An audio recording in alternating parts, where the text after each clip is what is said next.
Might be able to email you all further on the website there.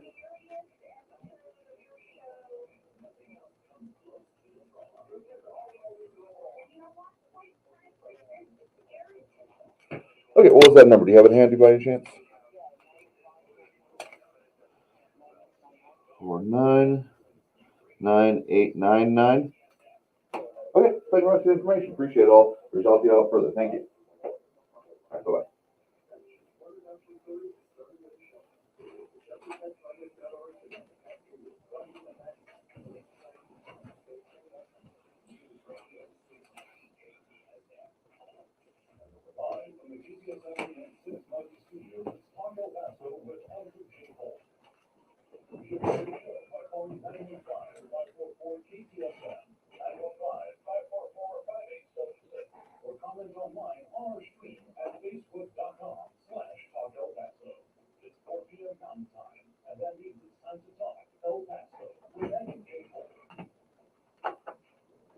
Thank you all so very much for joining us here for Talk El Paso, airing live on News Radio 690 KTSM.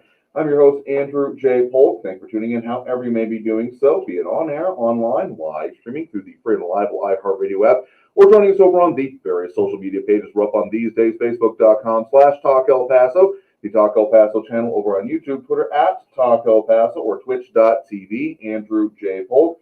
We keep it up and in all of those places as much as possible anyway, in order to make it more available to you all and get into the very many myriad issues that definitely affect us here in the Borderland. Few top of mind here today. So maybe heard in the background there, a little bit more conversation going on about some of those potential petitions and what's going on there. But otherwise, as those continue percolating and, may not really have much of an actual chance to get actually talked about or put into effect until upcoming elections. In any case, as we also have Ida Beza Gardner joining us over on the social media. Do appreciate it. Some of the things that are definitely affecting us here, sinkholes, inflation woes, interest rate impacts for Joe's. I was trying to do an alliteration thing in our announcement post there. And those are all definitely affecting us here. If you didn't see that sinkhole, I know I'm talking about radio here, so I'm not going to taunt you with images that you can't see right now, but you definitely need to go look at it and what they've got over from our news partners at KFOX 14, because that 15-foot sinkhole, basically near the Gateway and Yandle, that will probably be affecting that for a while here. Yeah, 15 foot deep, a lot wider. I do think enough for a car to be buried in the bottom of it. It's pretty significant and caused by, I'm going to assume a little bit of part of the rains we've been having, but also a broken water main in that area. So avoid that if you're driving around for probably the foreseeable future. I'm just going to call that right now. I know that El Paso Water has, they're going to do a fix on the water main and a temporary fix on the road, but that'll take a longer process. So I just wouldn't have any anticipation of that being a usable throughway or byway anytime soon.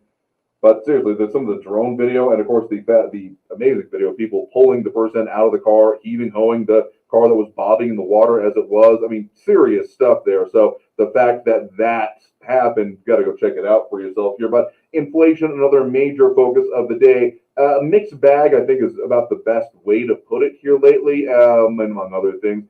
Further from our news partners over there at KFOX 14, President Joe Biden is, their headline here, Biden boasts economy had 0% inflation in July, but also notes that despite remaining near record high, because sure, not getting any worse is a good thing. I don't even need to qualify that. But let's just look at the whole picture here for just an absolute second, because sure, it not increasing anymore, certainly a good thing, and probably and being very much attributed to dropping gas prices, that then all those costs get baked into everything else. But as others are pointing out, that real wages have fallen month over month most times. Other products have gotten more expensive. Consumer price index still up quite a lot over previous years. Yeah, and RJ on the sinkhole saying, thought it was file footage from 2006, so they showed it dry. And what was the car? Yeah, that car in the sinkhole, they had to remove in pieces, and even got the aftermath and the draining of the hole kind of buried at the bottom. Yeah, it was, again, so just the drone footage alone is worthwhile if you got the ability to, and I'm sure they'll have more coverage of it coming up on, again, news partners like KFOX and CBS for give it a look if you can here. But so back to the whole everything coming up with inflation. Again, flat month to month, sure, not a bad thing. I don't think anyone's even going to say that. But again, the fact that we are looking at still strong other either increases possible or continuing frustrations just with costs continuing to be high. We have not exactly seen a drop in that in any real significant way. I mean, sure, there's been like, gasoline kind of dropped, but RJ calling it out as some Common Core math added again here. We're talking about this being only a net good thing. But also some other of the politics and events that are definitely going to be affecting us a little bit more, let's call it closer to home, or at least originating closer to home, that there has now actually been a debate agreed upon between Governor Greg Abbott and, of course, Robert Francis Beto O'Rourke, former El Paso congressman, going to be held September 30th in the Rio Grande Valley. And O'Rourke said that he would debate Abbott in the Valley, but did not commit to the September 30th debate. He also called for 3 town hall style debates. So what I was saying, it'll actually continue on or not. I mean, there's been notably not like a whole lot of actual debates here. So the idea of it actually happening to be hosted by Nexstar Media in the Rio Grande Valley. Chris Evans with the O'Rourke campaign saying that one debate is not nearly enough. But I'm enthused enough that there's at least possibly, potentially, because there's going to be a lot of pitfalls and problems even before we get to just that point there. And of course, in some of the previous statewide campaigns O'Rourke has had, there were not any of the actual debates. Well, a couple of them happened, but one did not happen due to the Supreme Court debate over Justice Brett Kavanaugh. Interesting how events affect other parts of politics in our region here. So the fact that that can actually happen, I know that this has just been announced, and of course comes, do believe, during the midst of his statewide crossing tour, whatever you call it. No idea what the actual coverage can be, but we'll of course be interested in bringing it to you as much as possible, even if just sharing it on our social media. But stay tuned for announcements on that. This coming out very, very preliminarily. But of course, being able to actually go over these things and actually, get it's not necessarily going to change anyone's mind. I mean, sometimes it does. There's always someone out there that'll have their mind changed by a debate. But hearing how someone actually vociferously defends their positions and stands their ground on it can be influential to some people. Those that are very firmly convinced, unless someone just does dismally during a debate, be very surprised if they change their mind. But seeing how they actually go about it, and again, one of the more important things than any time that we talk about candidates or 2 candidates, or in these debates, and the major points will probably be made, it'll be getting them on the record on a particular position that ideally, hopefully, long-term wise, anyway, would be geared towards keeping them, being able to hold them to it, really. Because if they say something, they say it in such a very public way, and then say, no, not later. I mean, that's just going back to the whole, politicians lying, voices moving kind of thing. So I'm enthused about it. I know I'm also a little bit weird when it comes to loving the debates about politics, part of the reason that we do what we do here on this program. So I'm excited if you have different parts or opinions about it. You're, of course, entitled to it. But I think that it's a good exercise and helps draw people and understand voting here and the importance of it whenever we have those kind of events. So again, I'll be looking forward to it again. Expected to come up in September. Of course, another set of major things going on here, more local response, coming to the end of, again, the executive action ordered program, the Migrant Protection Protocols, MPP, so-called Remain in Mexico policy, and a lot of speculation going on there because since we've only had that real idea of a Department of Homeland Security statement from earlier this week, quote, DHS is committed to ending the court-ordered implementation of MPP in a quick and orderly manner. But what that will actually mean, there hasn't been a lot of guidance. So some talking with local attorneys, including from over our news partners at, if I were saying it sounds like I'm far out there. I'll check the mics here in just a bit here. But Hector Chavarria Jr. saying, would like to see a debate between Lupe Giner and the incumbent county judge. Well, again, my idea of loving debates kind of goes across categories and whatever scale we're talking about. So, yes, I would appreciate that as well. Because anytime, again, you get to see someone not just say, here's what I like to do, but then stand up to like contention against it, among other things. Yeah, it'll be, I think, pretty important and pretty good way to do it here. But again, back to the idea of those actual what's going to happen with MPP and the drawdown of it. Some of the numbers that have actually come out about it, again, being reported on by our news partners at KFOX 14, people subject to MPP has been much lower than subject to Title 42 in the El Paso sector, with MPP in this, again, area about 2,000 versus Title 42 about 100,000.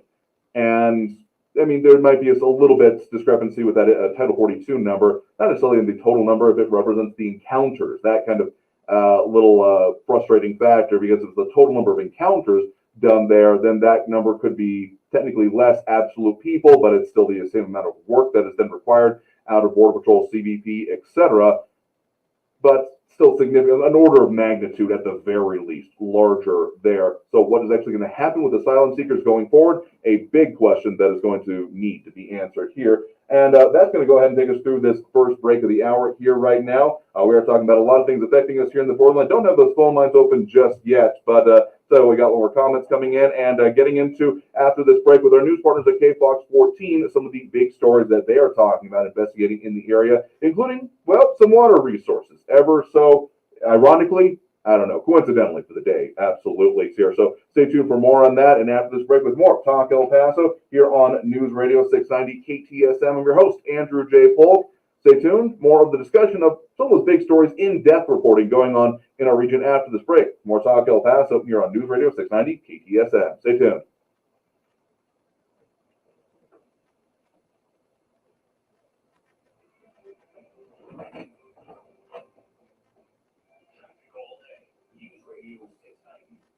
North Boulevard, northbound before Northern Pass, a large tractor trailer is blocking the left lane near Anthony. Border Highway, eastbound at Fonseca exit, disabled vehicle blocking the left shoulder. A tractor trailer rig has got the right shoulder blocked, I-10 eastbound at Trowbridge, and based on the accident, Alameda Avenue, southbound after Yarborough at the Eagle Lane. Area Del Paso traffic. This report is sponsored by the Our American Stories podcast. Instantaneous communication across the globe is an expectation, has been for nearly 2 decades, and it hasn't always been. These take weeks or months.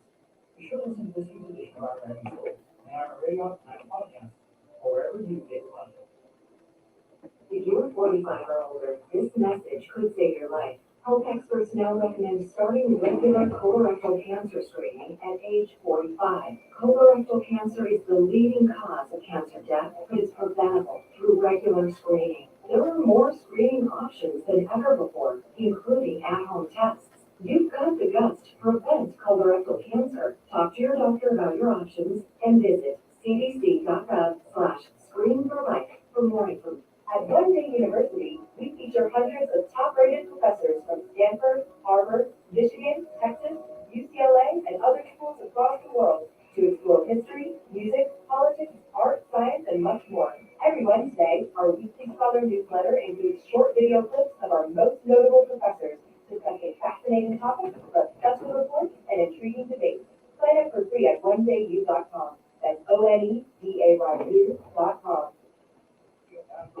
Foundation supports the causes and field that about here in the Borderland, whether it's education, social services, arts and culture, the environment, health, or economic development. The El Paso Community Foundation has been growing philanthropy and progress in our hometown region for more than 45 years.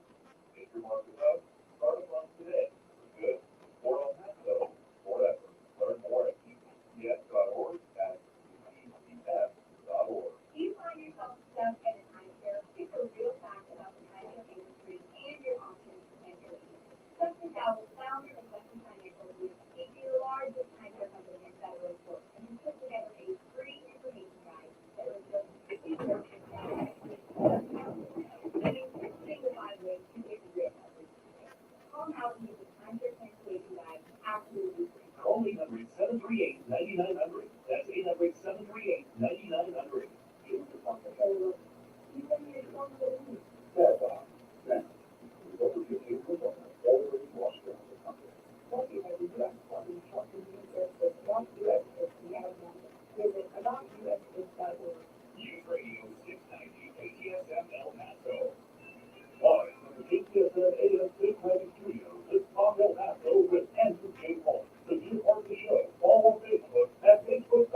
host, Andrew J. Polk.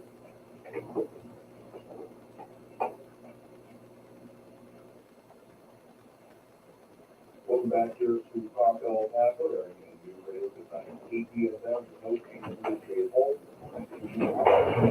Online, live streaming, to be clear and live on iHeartRadio app, or streaming us over on these various social media pages, both on these days, Facebook.com/Talk El Paso, more or less, meaning of it, also YouTube, Twitter, and Twitch, either under the symbol name Talk El Paso, and J. Polk, wherever that's you will have here in the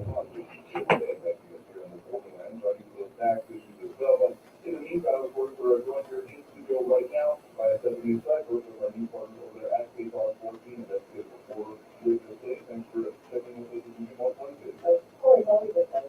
Happy to have you on here.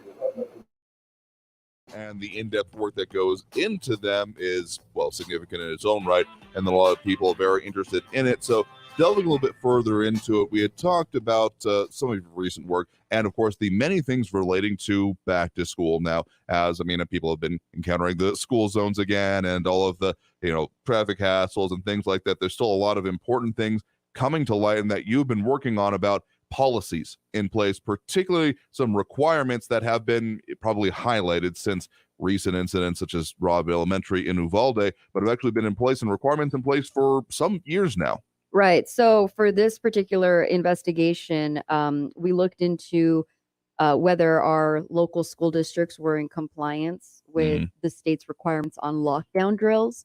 Each Texas district is, and even charter schools, they're required to conduct lockdown drills throughout the school year. And the Texas Education Code is the one that designates the number of lockdown drills that need to be conducted. And it's 1 per semester, which equals 2 per school year. And so we filed open records requests at 9 El Paso districts, El Paso, Isleta, Socorro, Anthony, Fabens, Clint, San Elizario, and Tornillo as well. And we found that there were 3 districts that did not meet compliance for the previous school year, which was last year, which was the 2021-2022 school year. Some of them, the discrepancies were that some schools did conduct the 2 that were mandated, and then others maybe only 1. Some schools only didn't have a lockdown drill at all. And the districts that we found that weren't in compliance last year were Fabens and EPISD.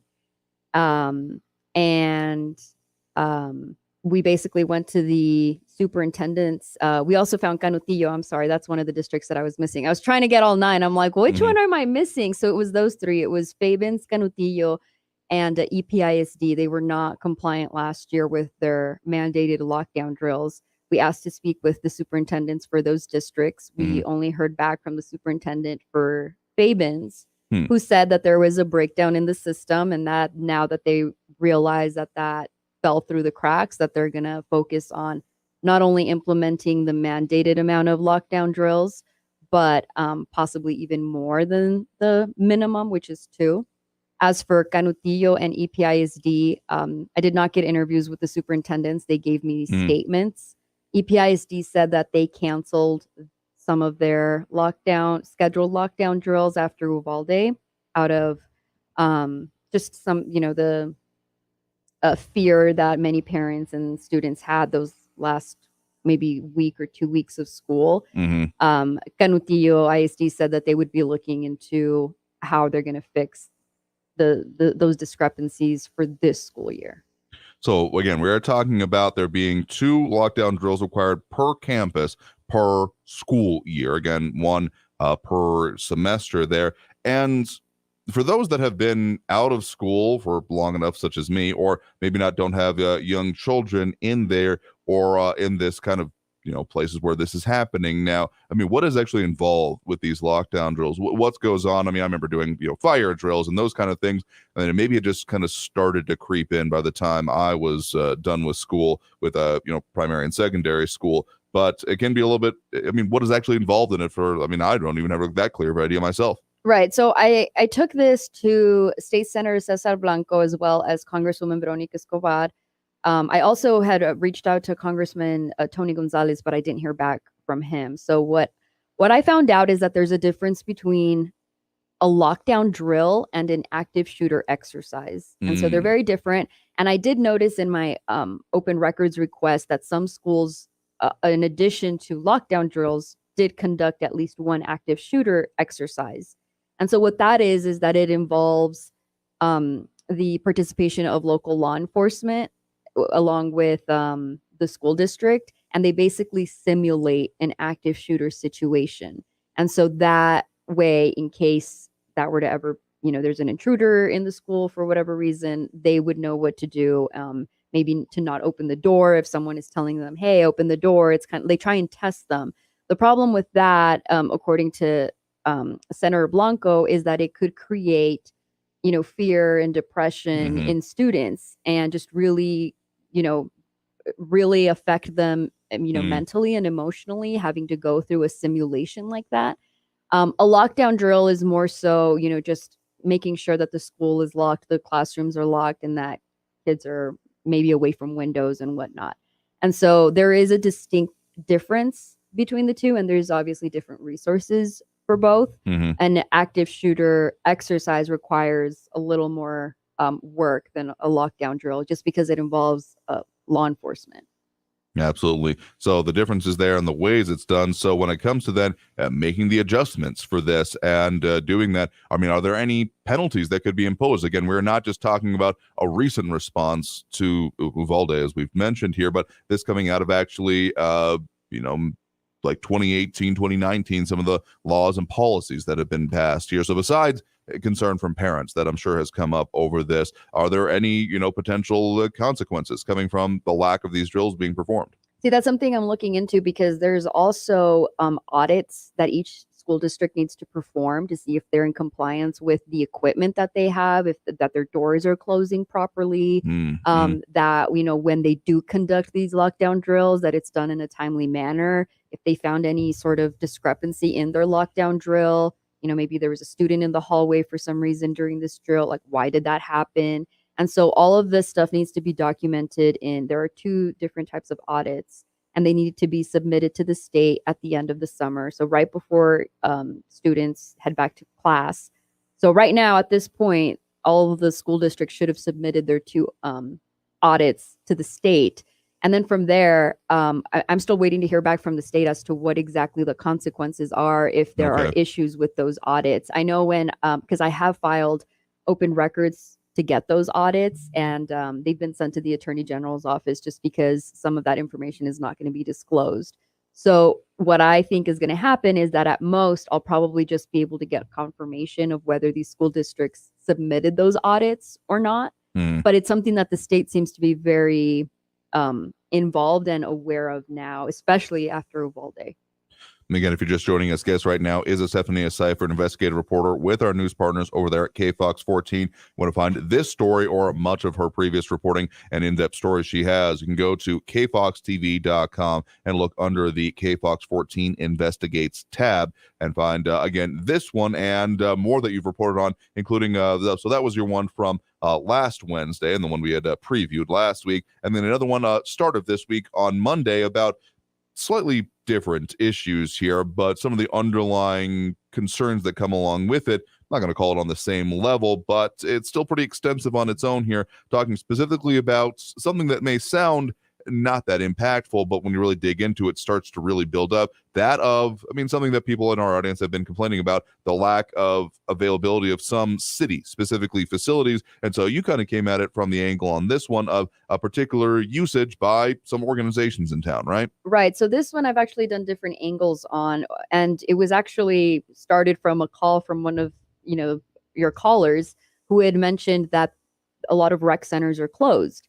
And so it's not just rec centers that are affected, it's also pools. And so I had recently done a story about a lifeguard shortage being the reason why these pools are closed. And there's times that people go onto the website, they say, oh, this pool is open, I'm going to take my kids, especially during the summer. And then they'd show up and it was closed, or, the hours were reduced. And so there was just those issues with being able to staff the pools, specifically with lifeguards. And so, like you mentioned, the angle of this story, it was more so the fact that this issue is not just an issue that is affecting people during the summer. It's an issue that's going to affect people throughout the year because the indoor pools, the natatoriums, are year round. And now that school is back in session, swim teams are going to start practicing. And the issue with that some swim teams brought up, especially private swim teams, was that they're paying to use these pools, these city pools, to get a certain amount of lanes, and their lanes are being reduced, the number of lanes they can use. So the story that I did was on a group called Border Swimming. They have about 1,500 to 1,800 swimmers, and they train them for national competitions. And a lot of those swimmers are also happen to be on swim teams for other school districts, right? But they're trying to be swimmers at a collegiate level, and so they're training them since very young to be professional swimmers. And a border swimming coach tells me that they pay about $20,000 to $25,000 a month to the city to be able to use these pools, and the number of lanes they get is being reduced this year to 40%.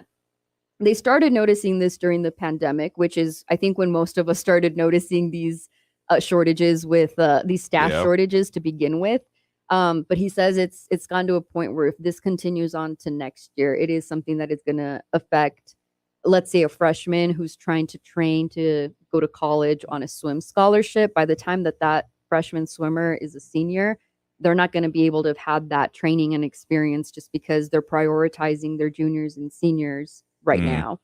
Another issue is that when I went to the city to ask about this, they said that their main constituents, if you will, for that use the pool are the general public, private swim teams, and EPISD and YISD, because that's who they have contracts with.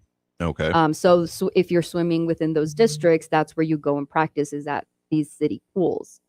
So yeah, I mean, it's an issue that even if you aren't part of a private swim team, or if your child or someone you know is swimming with one of those districts, if you wanted to go use the pool to swim, just pay to use a city pool, chances are there may not be room for you. And if there isn't room for these other teams that are kind of fighting for lanes, which is why it's an issue that could affect just the general public. Also, just because it's something that spans beyond the summer months.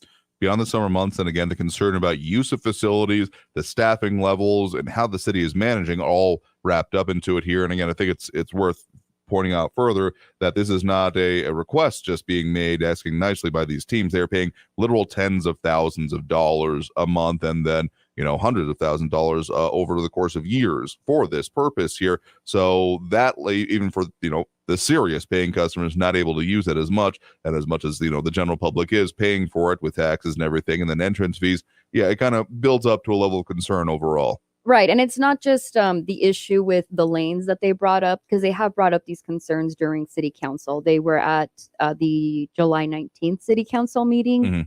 They went during public comment, and there was a large group that spoke on this issue. Some of the parents, their issue was that the facilities are really hot, or some of the maintenance on it isn't just to the standard that they would want these natatoriums to be and so when I did ask the city about that, Ben Fife with the cultural affairs department, he's also in charge of the pools.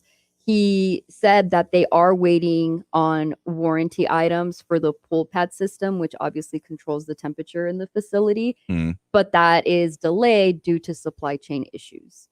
So I guess there are also parts at some pools that are missing that they're waiting on. And the reason some other pools are closed is because they don't have the staffing or the lifeguards to open them up. So the reason for the reduced lanes and the reduced number of pools it circles back to the issue of a lifeguard shortage. Absolutely. Again, guest right now here is Stephanie Seifert, investigative reporter with our news partners at KFOX 14. You want to find out this current or future stories that she is working on here. Again, kfoxtv.com, and then click under the KFOX 14 Investigates tab to find out what's going on there. So got to take that next break right now. Stephanie will be sticking around with us. Otherwise, back after this break with more Talk El Paso here on News Radio 690 KTSM.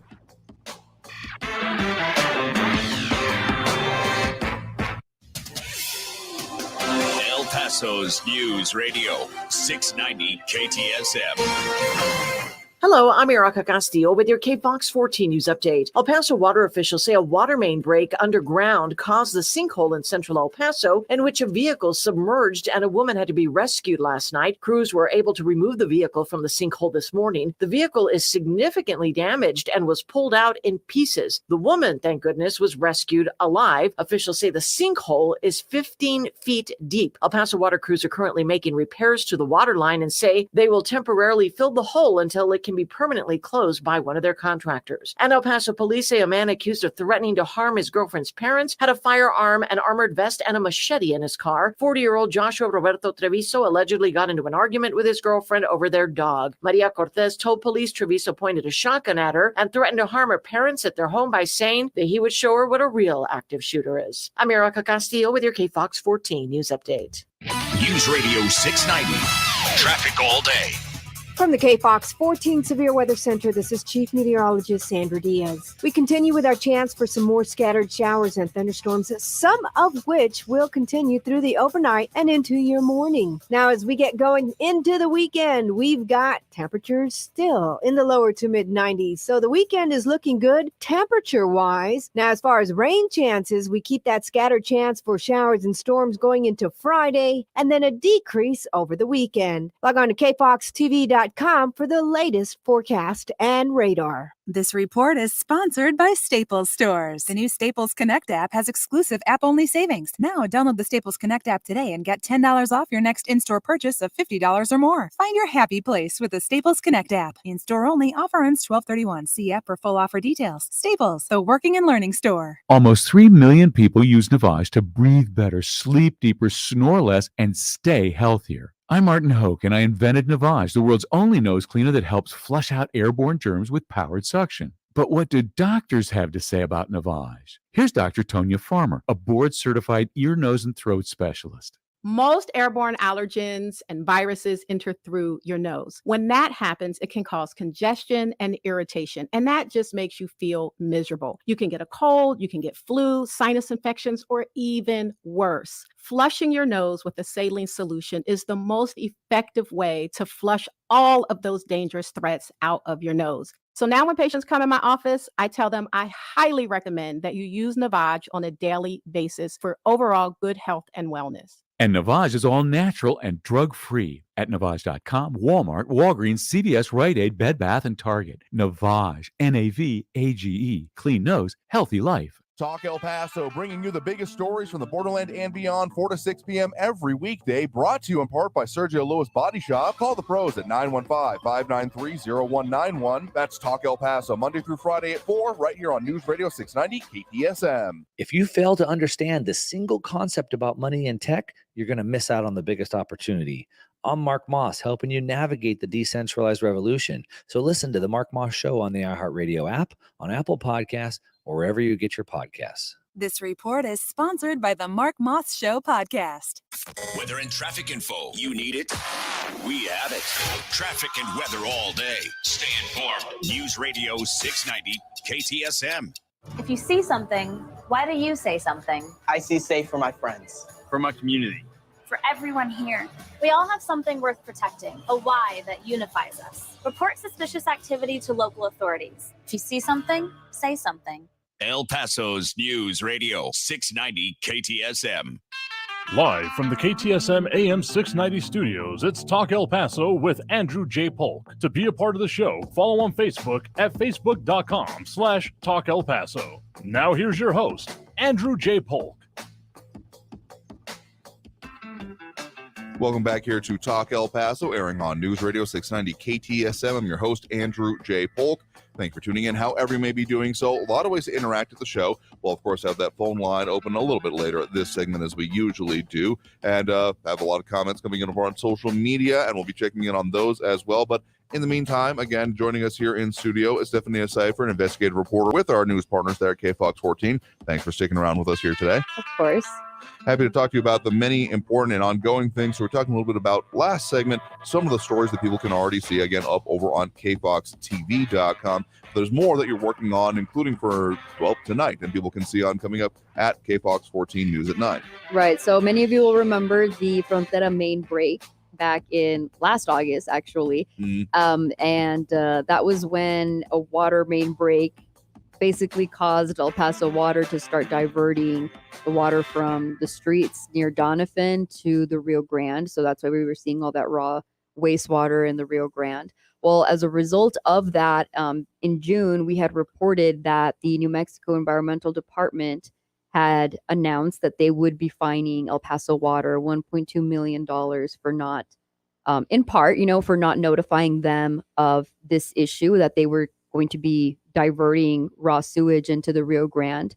And so what I went ahead and did is I filed open records requests to see the communication between El Paso Water and the New Mexico Environmental Department to see if, in fact, those claims were true, and to see, if El Paso Water really wasn't communicating. And so the results of what I found through those open records of emails that were sent to all the agencies that were involved is going to be airing tonight at 9. So people can find that here. And yeah, we talked more than a little bit about that at the various points over the past year that has been coming up or been an issue, because I managed in retrospect to completely avoid the area while any of the raw sewage was being there. But for, homeowners, business owners, residents, people involved in the area at all, it was a serious problem, because you might think, oh, that sounds like not sanitary, but it was pervasive. The smell that people were reporting coming out of that, meaning that they practically couldn't leave their houses or their business, or no one was coming to their businesses because of it. So it was significant in its own right. But now these interstate cases that are coming out of it, this is one of several that I'm aware of, kind of progressing in different ways. So you're focusing primarily on what the New Mexico Department is trying to then do to essentially a Texas-based agency here, again, El Paso Water. So I'm sure this will not, as any court case is usually not that simple, but this one, there's a potential for this to, even with these back and forth on this, as you'll be reporting on tonight, this is already dragged on, even just in the immediate response for, again, better part of a year now, any way you slice it. But that the potentials for these, I've seen potential filings in multiple state courts, or even, given that this is an interstate conflict, could even go up to the Supreme Court. Right. Also, El Paso Water is still waiting to hear back from the TCEQ and the EPA to see if they're getting fines from them.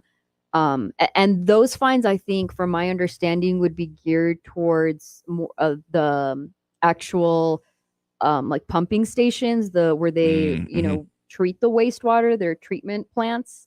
I think it's more so that they have to be used a certain way. And so if those treatment plants were being used in a different way due to these circumstances, I think that's where that may have been in non-compliance. Okay. So there's a lot of just technical, things going on with that. And they're still waiting to hear back to see if they would even be facing any fines. They are prepared for that.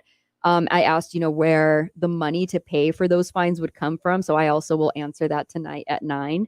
But it really was an unprecedented event here in El Paso. And even in the region, when I've done several stories on this, and when I asked El Paso Water why they decided to do that, they said, one, it was a way to get the raw sewage, which is a public hazard, away from the public, because it was literally spewing onto the streets, right, where there were businesses, where there were, drivers, and so even homes. And so this was a way for them to be able to, quickly move that situation somewhere where they could, if it had to take a little longer, which it did, it took months. Right. It wasn't in the way of the public. And like I said, it was just an unprecedented event, which, the engineers for El Paso Water say that they wouldn't be surprised if this were to happen in other cities, if they would also maybe model their fix similar to what El Paso Water did, use a body of water to basically move the wastewater into there so that they can, while they fix the problem. He says that it's something that is used in cities near oceans. So this isn't totally new. I think it was just, the fact that the Rio Grande is so close to us, we could definitely smell it. And it was something that it was affecting businesses and people, that it was something that, like you said, people will definitely remember that Frontera main break. Yeah, but also given the fact that we're talking about international boundaries and even state boundaries here, making this particularly complicated, even just in the legal sense, beyond the logistical sense with it here. Again, that's Stephanie Seifert, investigative reporter with our news partners over there at KFOX 14. Again, if you want to see her story tonight, either tune into KFOX 14 News at 9, or again, find it posted over on their website under the KFOX 14 Investigates tab on KFOXTV.com. And I mean, a lot of these kind of, let's just call it water-based, sticking with the water-based theme here for just a second, and also El Paso water. Specifically, you all have some up right now on the site, some pretty intense footage, video, and even aerials of that water main break and sinkhole that we saw coming out late yesterday. Right. And that was all over social media, that video of that white car just bobbing in the water. In the water, that sinkhole on Yandel. And so we now know that it was caused by a water main break. The sinkhole is 15 feet, and the car, they were able to take it out this morning in pieces. I was aware yesterday we had reported that one person had been taken to the hospital, but no deaths have been reported that I know of so far. So we could see in that video that there was a person inside that car, and there were Good Samaritans that jumped in and were trying to get her out through that back window.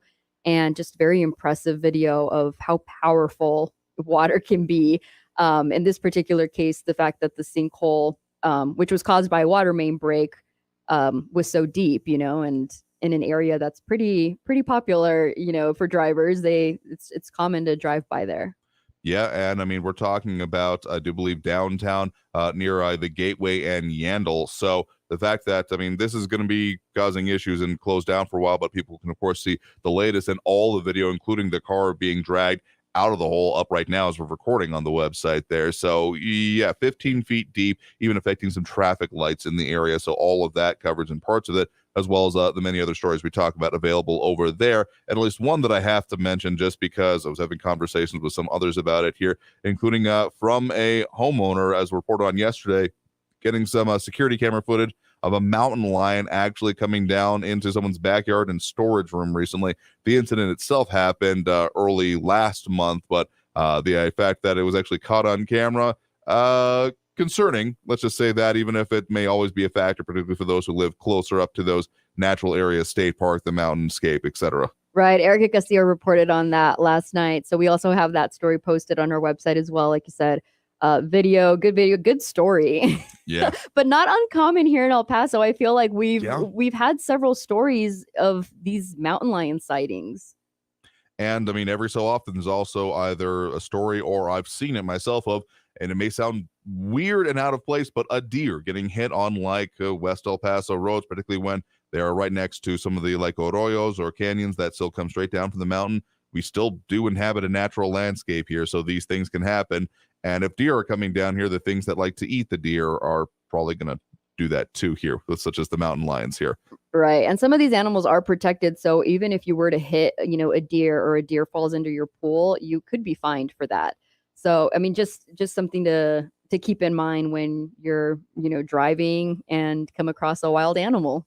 Yeah, or get the video of it in your backyard here. And so again, as always, with all the stories that you're working on, and particularly the in-depth ones you've got, as you've mentioned, taking suggestions from the audience, from the listeners, on what can be done and what should be done. So people want to get a hold of you again, as we mentioned most weeks. What's the best way to do that? Of course, email. So it's EYSEYFFERT@KFOXTV.com. A lot of you have reached out to me through social media, so that's also a good way to get a hold of me. So yeah, I just want to say I'm very appreciative of all the messages I've gotten from your callers. Very attentive to all the topics, and a lot of the stories that I've done lately have been a result of story tips that they've given me. So thank you for that, and keep them coming. Absolutely. Again, that's Stephanie Seifert, an investigative reporter with our news partners there at KFOX 14. Again, her report coming out tonight about some of those wastewater sewage discharge and resulting potential cases around it. KFOX 14 News at 9. And again, over on the website, KFOXTV.com, under the KFOX 14 Investigates tab around the same time here. So Stephanie, thank you very much for coming here into studio to talk to us about some of the big stories that y'all are working on and that you have done, as we do most Wednesdays. Yes, thank you. Thank you for having me. Absolutely here. So that's going to take us through that next break of the hour here right now. Coming out of this break, we'll go ahead and open up those phone lines. That number to call, 915-544-5876, 915-544-KTSM. Back after this break with more Talk El Paso here on News Radio 690 KTSM. Traffic all day. News Radio 690. On your El Paso freeways, heads up for a crash. I-10 eastbound at the Copia Street exit. Multiple vehicles off to the right. North Desert Boulevard northbound near Trans Mountain. A large tractor trailer blocking the left lane there. Police on the scene of an accident at Alameda at North Carolina. You could take North Loop as an alternate. And a crash reported Gateway Boulevard eastbound at Loma Land. Kerry Edwards, El Paso traffic. This report is sponsored by Allstate. Don't drive much. Don't pay much with pay-per-mile insurance from Allstate. Life is good when you're in the driver's seat. At Allstate, better protection costs a whole lot less. Visit allstate.com or call an agent for a quote today. Have you thought about getting dental implants? Has someone told you that implants cost $3,000, $4,000, $5,000, $6,000 a tooth? Here's something much better to think about. Affordable dental implants from 1995implants.com. The El Paso Dental Office, where beautiful, top-quality, long-lasting dental implants are as low as $1,995 per tooth. That price includes the implant, abutment, and crown, which many other places charge extra for. At 1995implants.com, we also offer a free consultation, free standard x-rays, and convenient financing. 1995implants.com. You're going to love your new smile, and your friends and family will be telling you how great you look. Best of all, your dental implants are very affordable if you come to 1995implants.com. For more information, see our website, 1995implants.com. That's 1995implants.com. Se habla español. The job market is competitive right now, so you need to be competitive to attract top talent. If you're trying to fill open positions at your business, iHeartMedia is here to help. Use radio and digital targeting to find fresh, passive candidates currently in the workforce. These candidates are listening right now, looking for new opportunities. Together, we can let the community know you're hiring. Visit iHeartAdvertising.com. That's iHeartAdvertising.com. Hey, Texas, this is Eric Burton. And I'm Adrian Casada, and we are Black Pumas. We've partnered with Don't Mess with Texas to turn up the message to keep Texas clean. So come on, join hands and let us be united. Let's all do our part in taking care of our beautiful state roads. It's time to step up. Together, we can keep Texas litter-free. Don't mess with Texas, y'all. Peace. Harley-Davidson is an iconic American brand with an iconic American backstory. To hear it, be sure to listen to this week's edition of Our American Stories on the iHeartRadio app, on Apple Podcasts, or wherever you get your podcasts.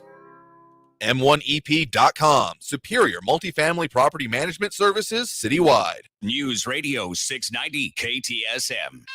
Live from the KTSM AM 690 studios, it's Talk El Paso with Andrew J. Polk. To be a part of the show, call 915-544-KTSM or follow on Facebook at facebook.com/Talk El Paso. Now here's your host, Andrew J. Polk. Thank you all so very much for joining us here for Talk El Paso, airing live on News Radio 690 KTSM. I'm your host, Andrew J. Polk. Thanks for tuning in, however you may be doing so. A lot of ways to interact with the show, particularly those who have already done so, letting us know some of those audio issues that were apparently going on here. Should have those more or less conquered from now, but we're always making those slight adjustments, shall we say, to make sure that everything is looking and sounding good and getting out to you all the ways you can. Some of the comments coming in here, RJ, on the story about that mountain lion. I mean, it happened early last month, but some of the video coming out about it, still intense. It was in the 5 Points area specifically. RJ saying, city hunting, love it. I've seen coyote, mountain lions, and a deer on Trans Mountain. We do have mountains in the middle of town, after all. Very, very accurate and true there. And also knowing that Febreze made a killing the month, that there was that sewage issue there. Flucko Menace saying a swim at your own risk in reference to the what's going on with some of the city's natatoriums, which is still a phrase I'm getting used to. But I think the problem is that you might not even be able to take the risk of swimming. if to follow your analogy there. Anyway, I mean, seriously, it is more than a little bit of a problem there, and how resources locally being used, those kind of things, ever so slightly important here. So some more reactions coming in there. If you want to chime in over on the social media, again, appreciate those letting us know. Was having some issues with the audio. I had that digital percussive maintenance happening. If you've been on air and haven't noticed any of this, don't worry, you're perfectly fine. Just some of the the monkeys in the background and the servers, I don't know. Anyway, getting back to those phone lines now. Again, that number to call is 915-544-5876, 915-544-KTSM. We do have Raul in the Northeast on the line with us here right now. Raul, thanks for joining us. Hey, Andrew. Well, the former failed, twice impeached President Donald Trump, whose home was raided by the FBI over pilfered secret national security government documents, invoked the Fifth Amendment. Invoked his Fifth Amendment rights today and declined to answer questions from the New York Attorney General at a deposition in a fraud case as to whether the Trump organization misled lenders, insurers, and tax authorities with misleading financial statements. I mean, his numbers were wildly off. You know, I've been a condemnation commissioner, and when we go through a case, first of all, we get two opinions from MAIs, which are members of the Appraisal Institute. They're the PhDs of the appraisal industry. And even those two persons won't come up with the same number, but they're going to be very close. They're going to be in the range of a couple of percentage. Trump's numbers were off thousands of a percent off. Now, in the past, Trump said that people who invoke the Fifth are guilty. He said, saying, you see, the mob takes the Fifth. And if you're innocent, why are you taking the Fifth Amendment? Now, that line he used as a jab on Hillary Clinton when her aides had invoked the Fifth Amendment in a congressional investigation. But in a statement today, Karen Trump said, when your family, your company, and all the people in your orbit have become the targets of an unfounded, politically motivated witch hunt supported by lawyers, prosecutors, and the fake news media, you have no choice. Well, it sounds like he knows he's screwed. Cry me a river, you traitorous moron. And as I pointed out yesterday, on 9 occasions back in 2016, when talking about Hillary Clinton, Trump said anyone being investigated by the FBI is unfit for the presidency. So the FBI removed 12 boxes of pilfered government documents, some highly secret, from Mara losers.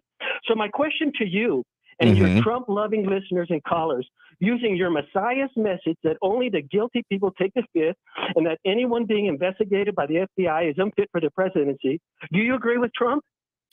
I mean, I'm going to just say it outright. I have issue with anyone referring to any political candidate in anywhere near the terms you're talking about it here, be it Messiah, the Savior, because there's a very big difference between your personal religious or spiritual beliefs and who we should have and the way they should be representing us and doing that in office here. I will never get poo-pooing a right that we have because they exist in the case that we may need them. So I'm not going to say exactly a hoist on your own petard kind of thing when it comes to previous statements on the Fifth Amendment, but let's just say better late than never, I guess, to have maybe change our heart on that. And as much as you have some expectations and a little bit of a giggling going on there, I'll say that be very interested to see what actual information, what complaint. There are three major outcomes that I've seen and many others have been talking about very likely coming out from this situation. One is there is either actual further investigation, eventually maybe leading to charges here. I see that one as very unlikely, as I've said before. I see maybe a retraction happening on it, saying that we overstepped, or nothing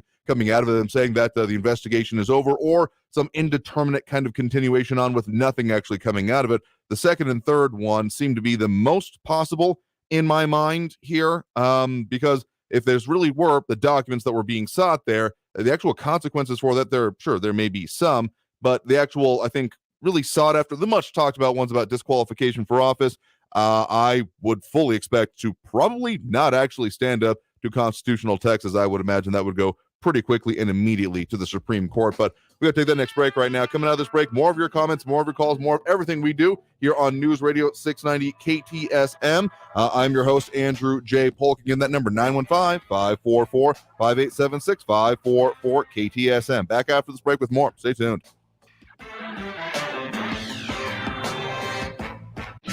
Traffic all day.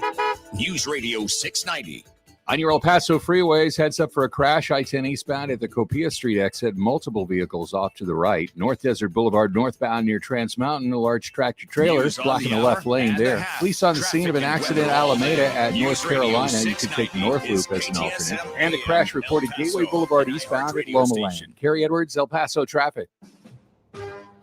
NBC News Radio, I'm Brian Shook. 3 people are dead and over 3 dozen houses are damaged after an explosion rocked an Indiana neighborhood.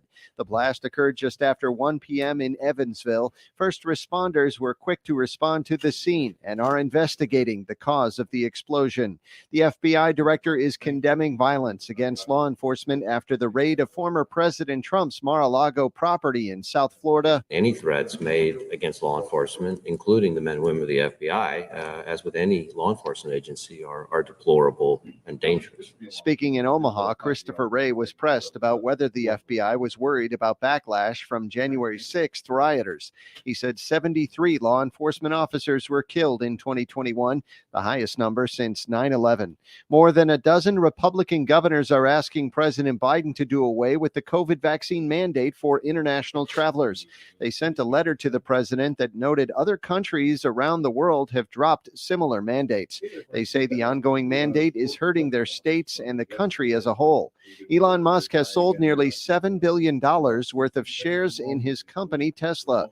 Gabrielle Fahmy says it comes as a lawsuit over his refusal to buy the social media giant Twitter is looming. Elon Musk said he needed the money in case he was forced to buy Twitter. Though analysts believe Musk may have had buyer's remorse, with Twitter's stock price dropping since his takeover bid in the spring. Twitter has since sued Musk to get him to honor his $44 billion agreement.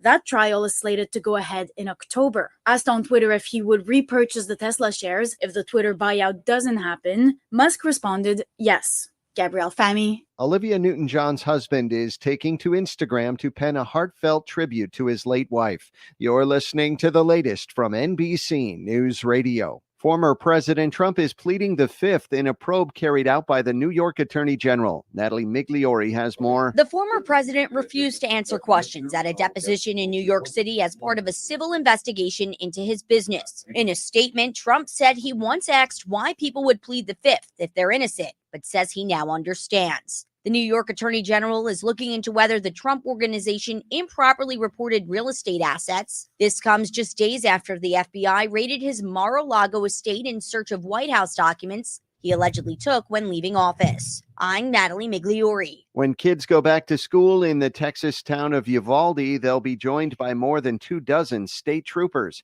Governor Greg Abbott is ordering the Department of Public Safety to protect the campuses. Uvalde is still reeling from a school shooting, which ended with 19 students and 2 teachers dead earlier this year. The security presence was requested by the school superintendent.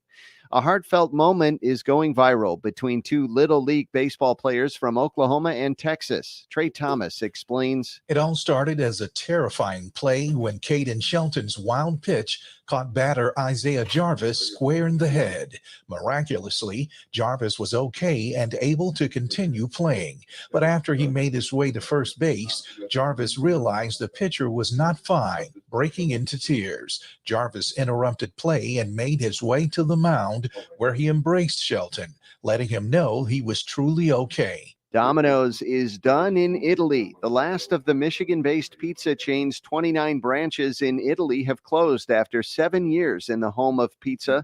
Domino's had planned to capture market share with a structured national delivery service throughout Italy, along with pies featuring American toppings like pineapple. Brian Shook, NBC News Radio. Now your chance at $1,000 and a trip to our 2022 iHeartRadio Music Festival. Text the nationwide keyword Vegas to 200-200. You'll get a confirmation text and info.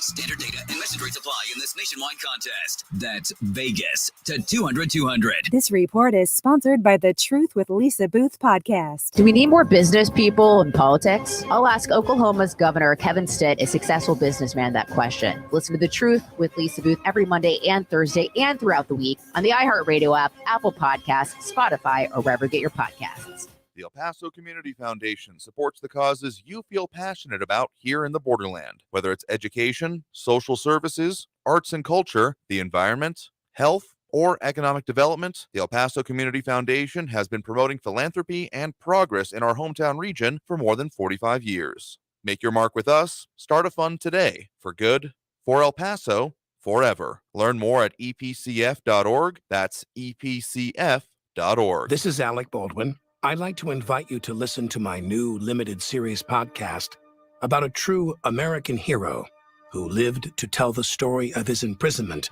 by the Japanese during World War II. I'm kind of proud of the fact that I'm a survivor.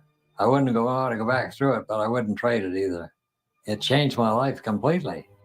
Listen to Ben Steele American on the iHeartRadio app or wherever you get your podcasts. Almost 3 million people use Navage to breathe better, sleep deeper, snore less, and stay healthier. I'm Martin Hoke, and I invented Navage, the world's only nose cleaner that helps flush out airborne germs with powered suction. But what do doctors have to say about Navage? Here's Dr. Tonya Farmer, a board-certified ear, nose, and throat specialist. Most airborne allergens and viruses enter through your nose. When that happens, it can cause congestion and irritation, and that just makes you feel miserable. You can get a cold, you can get flu, sinus infections, or even worse. Flushing your nose with a saline solution is the most effective way to flush all of those dangerous threats out of your nose. So now when patients come in my office, I tell them I highly recommend that you use Navage on a daily basis for overall good health and wellness. And Navage is all natural and drug-free at Navage.com, Walmart, Walgreens, CVS, Rite Aid, Bed Bath, and Target. Navage, N-A-V-A-G-E, clean nose, healthy life. News Radio 690 KTSM El Paso.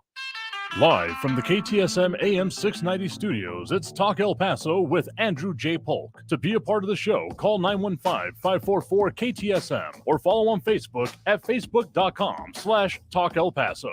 Now here's your host, Andrew J. Polk. Thank you all so very much for joining us here for Talk El Paso, airing live on News Radio 690 KTSM. I'm your host, Andrew J. Polk. Thank you for tuning in, however you may be doing so, be it on air, online, live, streaming through the free and reliable iHeartRadio app, or joining us over on the various social media pages. We're up on these days, facebook.com/Talk El Paso, the Talk El Paso channel over on YouTube, Twitter at Talk El Paso, or twitch.tv, Andrew J. Polk. A lot of things, and, well, a lot of comments coming in here on the very many subjects that we're talking about that affect us directly in the Borderland, or some of the other commentators, shall we say, going on here. Dropping those likes and reacts, we do appreciate over there. We do have Ione Graham, Hector Charavilla Jr., Flaco Jimenez, Ravi Flores, Monica Cervantes, Ida Beza Gardner. Do appreciate that. And a lot of different comments coming on right here.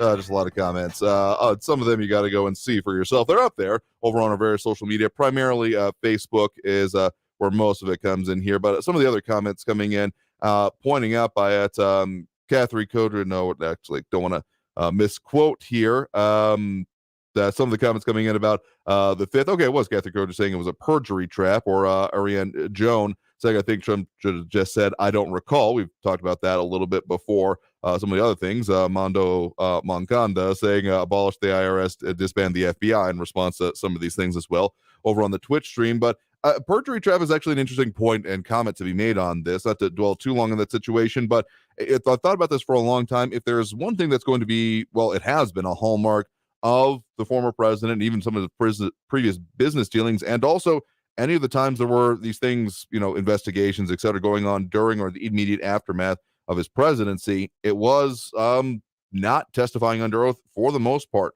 That was noted both by his attorneys as well as other commentators as being pretty crucial. So the idea of a perjury trap and him pleading the 5th in the face of it might actually be more significant than a lot of credit is given for it. So again, we'll keep an eye on how those investigations and things are progressing here. We'll be very interested to see what the actual next steps are, because unfortunately, and the reason I'm not dwelling on it too much, is a lot of it is just speculation at this point, or further impacts here. So yeah, a lot more comments there. And as much as anyone is saying, persecution, chosen one status here, again, I just need to stress the actual core focus of what our elected officials are supposed to be.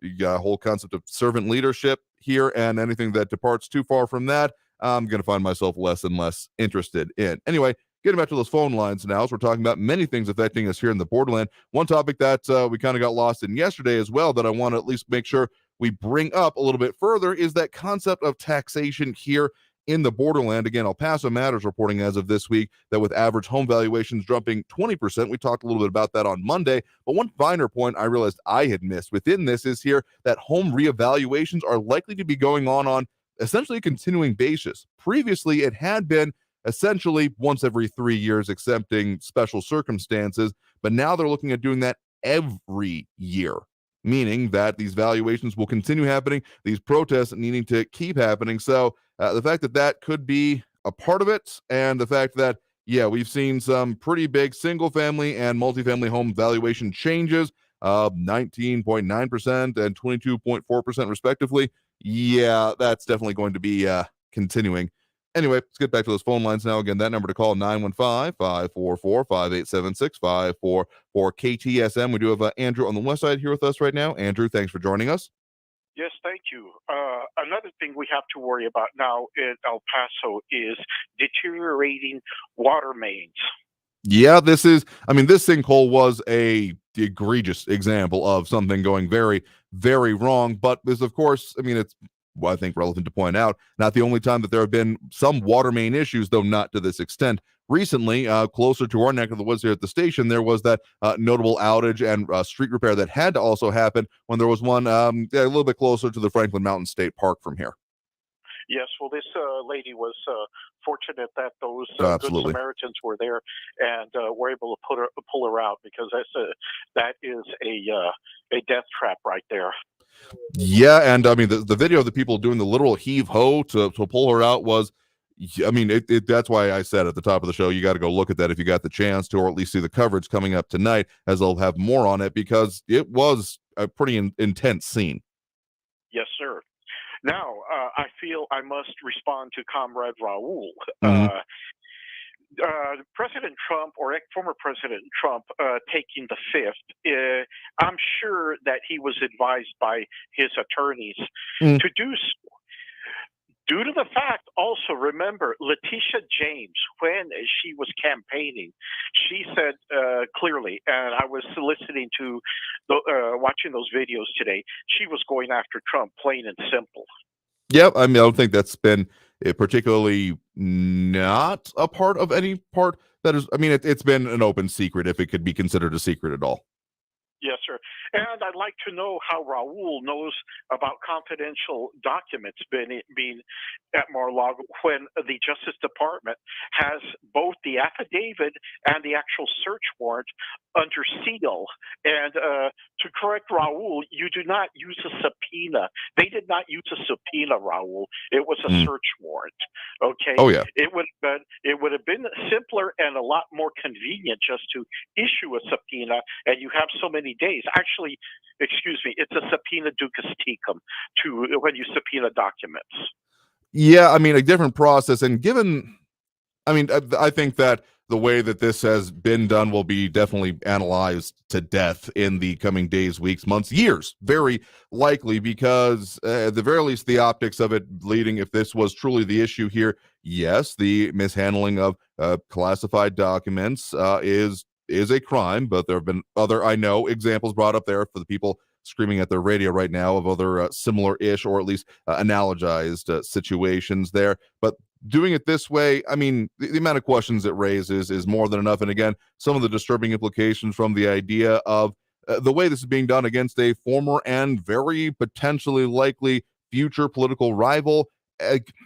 That's why I think that some of those outcomes I described earlier are more likely than not, probably around the either backing off or nothing definitively happening right up until, essentially lead up to 2024. Because anything more than that, again, unless it's a seriously dead to rights situation where there is no question of it, and even then, I know that there would be some that would be still very disturbed by the situations and the way it came about. Well, let me tell you guys. Okay. Also, a little known fact: some people may not realize during questioning. Okay, law enforcement, as long as they don't violate your rights, law enforcement can lie to you, but you cannot lie to them. Okay. Yeah, that's pretty simply. I was also gonna say concerning this. Like I said, it's very troubling with all this going on. Do you really think you can trust government now? I mean, given the whole lack of faith in many institutions already and some of the phrases that we've already mentioned that some have been posting over there, I don't see that going in a totally positive direction from this here. Yeah, it's frustrating to say the least, and that's why, again, we'll be watching this very closely. Yes. One last thing. Okay. Raul has mentioned the Trump family and Trump. Okay, I don't condone a lot of things Trump does, but I'm all for justice. Now, Sure. let me refresh Raul's memory. Okay, Hunter Biden, 5 children from 3 different women, dated his the widow of his late brother Beau. Okay, even at one point refused to recognize his child that he fathered with London Roberts. They even had to go to court, and once a paternity test proved positive, he had no choice. He had to settle for an undisclosed amount. You also have an individual who received an exemption to go into the Naval Reserve. What did the guy do? Okay. He was kicked out of the Navy Reserve due to drug use a month later. Now, those exemptions, not everybody can get them, but hey, at the time when your daddy is Vice President of the United States, you're privileged. Now, just to let people know, the investigation against Hunter Biden has been stalled, and whistleblowers have come out and told people that the FBI is purposely stalling this. Anyway, I digress, and I'll let somebody comment, and I turn the mic over to you, Andrew. Yeah, sure thing. Appreciate the point in the call. You have a good one there. You too. I mean, again, these as much as this keeps creeping into the discourse here, and I fully expect Friday to be a very interesting day. I guess some of the larger implications of public confidence, those kind of things, are the ones I'm most interested in until more concrete answers, affidavits, the actual warrants, those kind of things start coming out here. But in the meantime, in any case, we'll keep focusing on what we do here. Again, that number to call if you want to get on the line, 915-544-5876, 544-KTSM. We do have Barbara on the west side here with us right now. Barbara, thanks for joining us. Thank you, Andrew, for taking my call. Mm-hmm. I wanted to make a comment. I was reading that the AAA said that the average price in El Paso was $3.49 per gallon on Monday. Mm-hmm. And it was well below the historic price of $4.90 in June, okay? I'd like to remind everybody that in June of 2020, when President Trump was there, we were paying $2.12 to put it in perspective. Mm-hmm. So we're still paying over 100% more than what we were when President Trump was there. And the second thing is, I can't believe this week I've actually agreed. This is my second time that I agreed, this time with Raul. He's absolutely right. I don't care about President Trump's personal life. I care about his policies, that he created jobs and a prosperous economy for everybody, not a segment of our population. He hired on merit, not race, or ethnicity or gender. That's where I focus on, not his personal life. He didn't take it with him to the White House like Bill Clinton did, but policies. That's where I come in, and I'll always support President Trump for what he did for our country. Regarding him taking the Fifth Amendment, that's his right. Mm-hmm. And the caller that just called was correct. Letitia James was out to get President Trump from the beginning, and that was her slogan when she was running for office. I wanted to make a few comments about immigration. There's an article that was put out on August the 2nd in the Center for Immigration Studies. And I'm going to read the title, New Migrant Superhighway Bringing the World from South America to Texas. That's pretty frightening, isn't it? The world to Texas.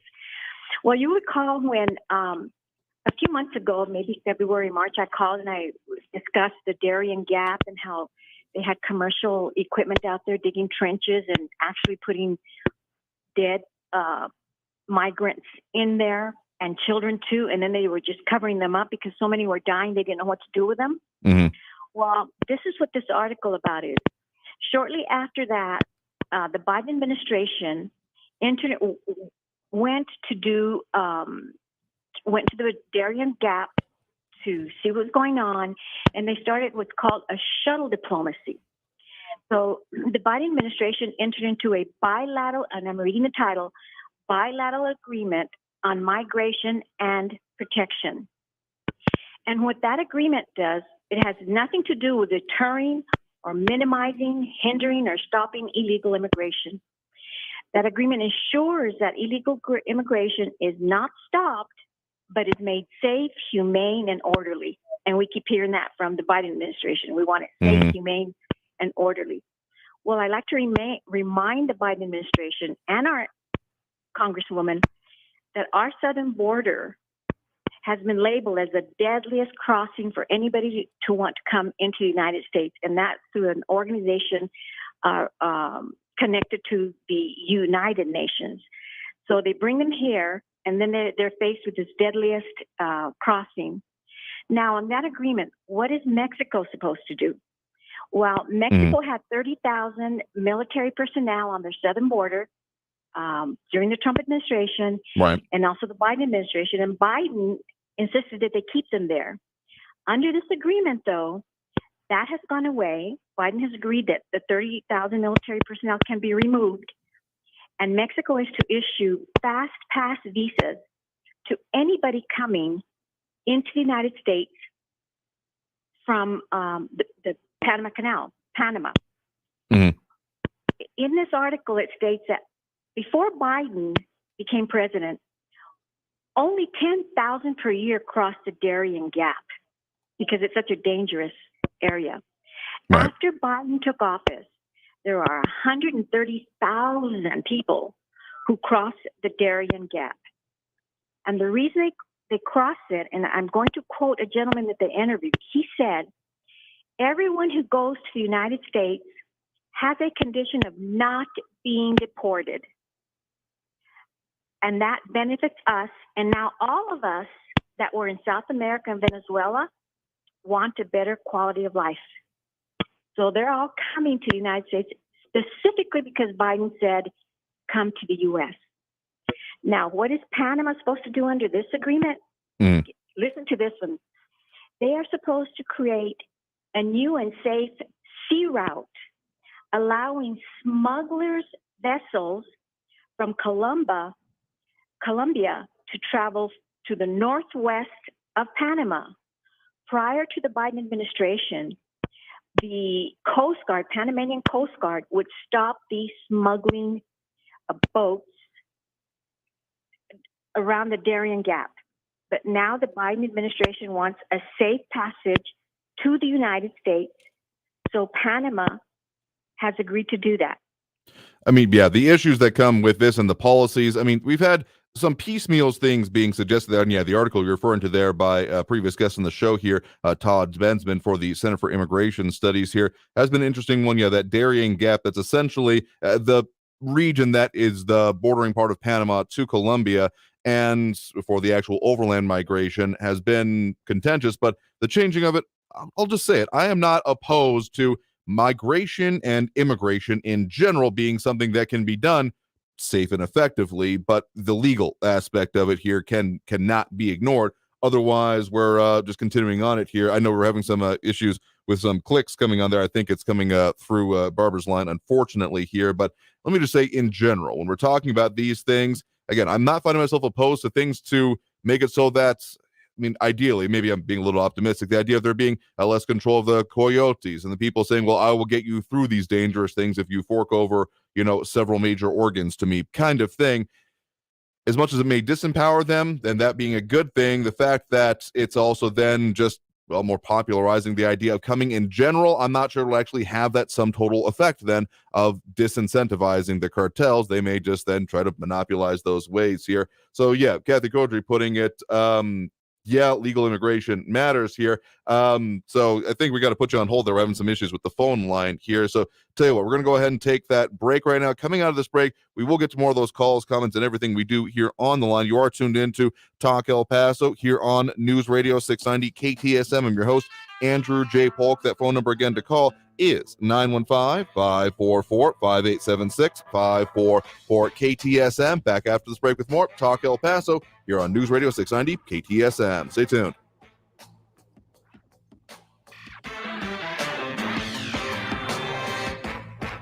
Traffic all day. News Radio 690.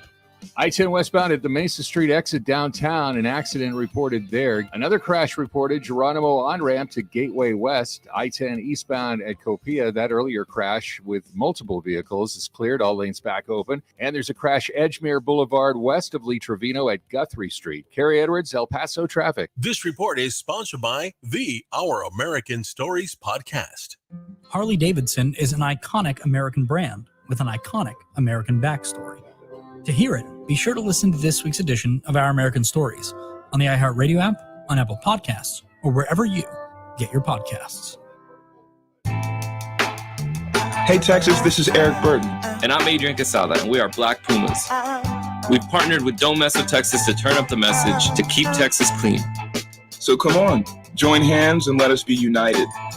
Let's all do our part in taking care of our beautiful state roads. It's time to step up. Together, we can keep Texas litter-free. Don't mess with Texas, y'all. Peace.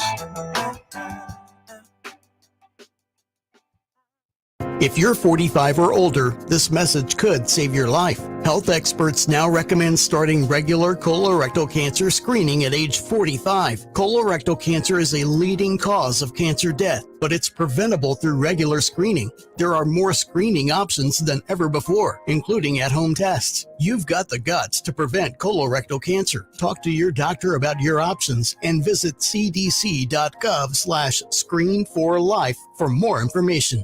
Parents, are you tired of helping put your kids' shoes on? They're squirming, watching cartoons, anything but helping. Luckily, it's Skechers to the rescue. Introducing new hands-free Skechers slip-ins. Footwear you can just get your kids to step into and their shoes are on. You don't need to bend over. You don't need to sit on the floor and try to wrangle them on. Actually, you don't even have to touch them.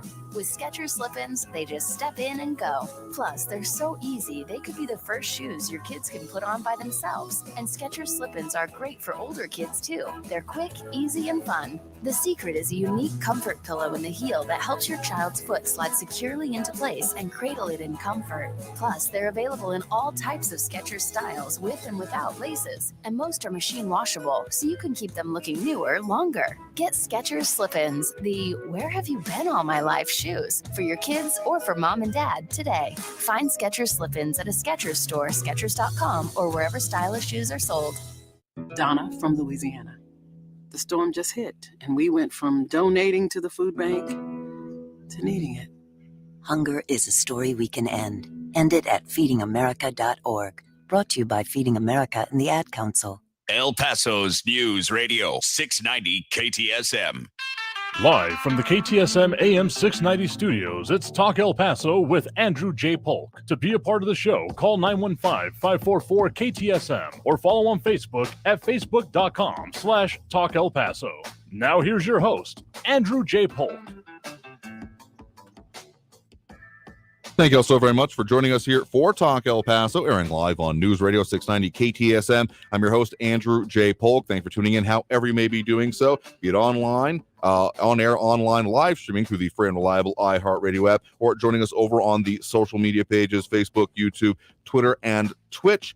And a whole lot of comments coming in over on those, as well as, again, that phone line open here. I think we've locked down that issue. I think it was coming from Barbara's end, unfortunately. So the other comment she wanted to make sure that she passed along here, spoke with her during the break here, is about concerns about the extracontinental nature, because we're not even talking about the Darien Gap area she was referencing in the southernmost, the closest part to Colombia anyway, part of Panama, is that it's, again, there's a land bridge and a whole lot of other aspects of it here. I'm just going to say this, as I've been pretty consistent about here, that sure, immigration as a concept should be pretty safe and efficient, but the idea of it not being known, I mean, the whole illegal aspect of it here is pretty well unacceptable, because the idea of not knowing, particularly in this day and age, every person that is crossing into the United States, whether it be completely legally, completely normally, or, through ports of entry, planes, boats, trains, what have you, that should be known. And I mean, the ways and systems that are done there, and at the airports or at the ports that you go through, yeah, that should be, it can't exactly be present everywhere, but that level of scrutiny should exist for everyone crossing to the United States, regardless of the method they are doing that, be it in those more official methods or be it over a land bridge or coming into or through any of that. The screening should be absolute, and I don't feel that there's any real justification for why that should not be able to happen here. And some of the comments coming in here, including some people being criticized for being non-committal answers and wishy-washy answers. Let's just say there's a phrase comes to mind that only fools are certain, because, among other things, life tends to be a little bit complicated, even if there are some very firm concepts and ideals that I try to apply as much as possible whenever it can in all of these situations here. Some more comments coming in, including Ion Grimm. I don't know if this comment will show up well on air, but wanting to warn listeners about the mansion parties and telling their teens not to attend. I know our news partners over at KFOX 14 have been posting a bit on that, having some stories that's coming from El Paso police that going to these big house parties, mansion parties, as they're kind of getting talked about, but being advertised on social media or put out kind of in general and not like limited, that there have been more than a couple of incidents happening there, including violent incidents, because when it's put out like that, it's not exactly a guest list happening.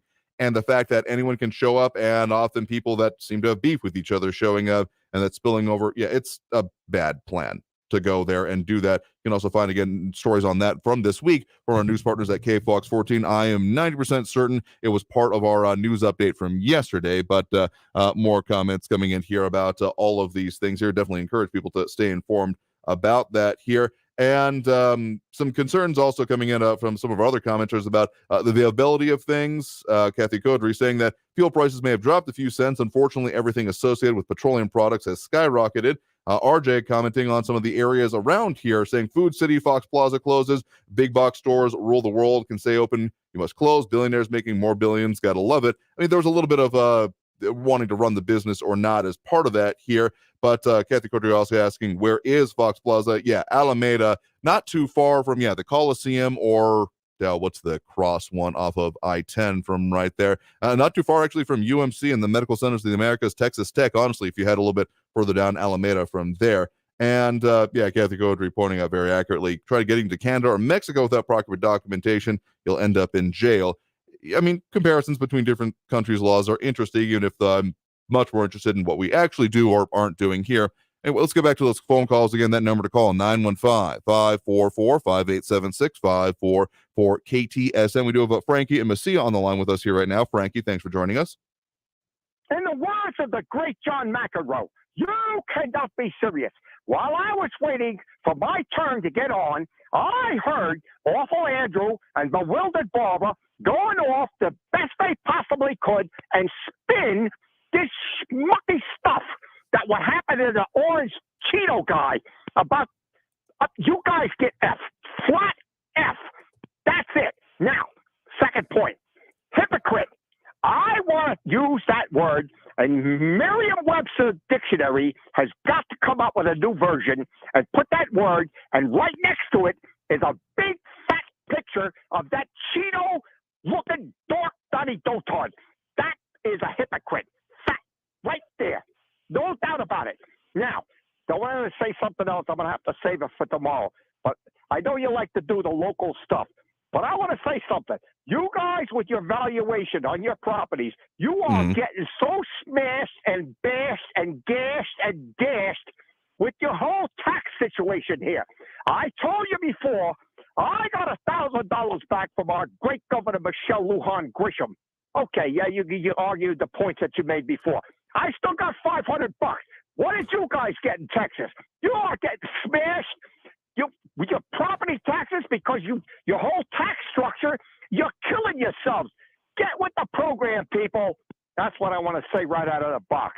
I mean, fair enough. And yes, we have had the conversation about the fact that, I mean, returning and, stimulus money is fun and as good as that might be. Unless you're in Alaska, it came from you initially. And that's, I guess, the kind of finer point here is that you're giving the money to them so they can give it back to you. And I'm not even going to argue the fact that there's probably someone out there that may have then gotten back more than they gave into it, but then that means for other people they gave in more, because among other things, states can't just they can't print money essentially. So the fact that you got this churning of the economy, sending it out and bringing it back, sure, there's even an argument to be made about the velocity of money that comes from that. But ultimately, again, unless it's Alaska and you still have to have lived there for a couple of years for it to have kicked into place, it's coming out of your pocket to begin with. Yeah, so don't I understand that? Okay, listen, I pay state income taxes here in the great state of New Mexico, land of enchantment, and I don't mind it because that's what you do in a civilized society. People that need things, and when you need things, you need to spend money, and you try to, especially in Texas, you try to carve this particular point out, and you still want your stuff, but you can't get it because you got this idea in your mind that we can't have state income taxes because this is a criminal liberal plot or whatever the heck it is. Come on. I mean, this is ridiculous. If you're going to live in a modern society, you got to pay for it. It's simple as that. I mean, okay, I'll agree with you on the idea that, I mean, we still have, it's not like we don't have taxes here in Texas, as much as there's probably more than a few people who would want to effectuate that. And there's probably a comparison to be made between what it would be like with income taxes versus the focus that only comes on property taxes. The fact that we keep talking about that and the disincentivization that makes towards people to actually buying here, though renters are also getting shafted with it as well. That's not even a point to be controverted here. I'm not going to hold my breath on there ever being an income tax in Texas, given how much has been pointed on that. But whenever it actually does start affecting growth, well, let's just say that when you look at some of the major economic incentives that are usually given out by our local entities to attract more businesses and other organizations, et cetera, when we're talking about the city or the county providing the incentives, often ends up being on tax breaks and tax relief for the property that they will be buying. So maybe there's an argument to be made that it ends up being more effective that way as opposed to having this kind of spread of things. But in any case, appreciate the point in the call. You have a good one there. All right, I think we need to hit that next break right now. Coming out of this break, we'll get to more calls on the line here and more commentary that comes along with it. A lot of comments coming in. And again, that number to call is 915-544-5876, 544 KTSM. And make sure to put that 915 in front of it, 915-544 KTSM. Old habits die hard sometimes, but back after this break with more Talk El Paso here on News Radio 690 KTSM. Stay tuned.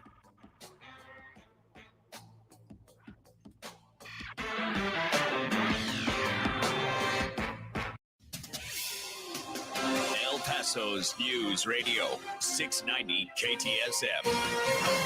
Hello, I'm Erica Castillo with your KFOX 14 News Update. El Paso water officials say a water main break underground caused the sinkhole in central El Paso, in which a vehicle submerged and a woman had to be rescued last night. Crews were able to remove the vehicle from the sinkhole this morning. The vehicle is significantly damaged and was pulled out in pieces. The woman, thank goodness, was rescued alive. Officials say the sinkhole is 15 feet deep. El Paso water crews are currently making repairs to the water line and say they will temporarily fill the hole until it can be permanently closed by one of their contractors. And El Paso police say a man accused of threatening to harm his girlfriend's parents had a firearm, an armored vest, and a machete in his car. 40-year-old Joshua Roberto Treviso allegedly got into an argument with his girlfriend over their dog. Maria Cortez told police Treviso pointed a shotgun at her and threatened to harm her parents at their home by saying that he would show her what a real active shooter is. I'm Erica Castillo with your KFOX 14 News Update. News Radio 690. Traffic all day.